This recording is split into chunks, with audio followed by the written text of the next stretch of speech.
In this video, let us solve this problem. So we're given that if the final volume of a gas is 1/5 of the initial volume, find the ratio of the final pressure to the initial pressure at constant temperature. Okay, to solve this, the final volume, which is V2, okay, is 1/5 of the initial volume. So 1/5 of the initial volume. The initial volume is V1.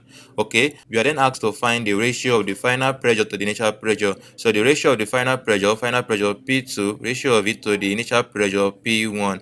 This can be written as P2 over P1. So we have to calculate this. Okay, good. But then we're given it as constant temperature. Now to solve this, right, we're going to apply Boyle's law. Boyle's law states that the volume of a given mass of gas is inversely proportional to the pressure at constant temperature. And from Boyle's law, right, we have that P1 V1 is equal to P2 V2. Okay, so P1 V1 is equal to P2, right, times, now the value of V2 was given to us as 1/5 of V1, so times 1/5, right, of V1. Okay, so V1 cancel V1, what you have is P1 is equal to P2 times 1 is P2, right, over 5. Now P1 can be written as over 1. At this junction, cross multiply shows that 5 multiply P1 and 1 multiply P2. Now 5 times P1 is 5P1 is equal to 1 times P2 is P2.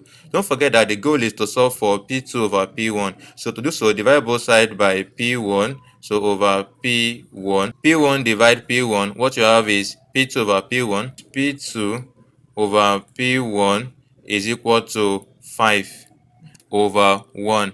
So therefore, the ratio of the final pressure to the initial pressure is equal to 5 ratio 1. And this is the final answer.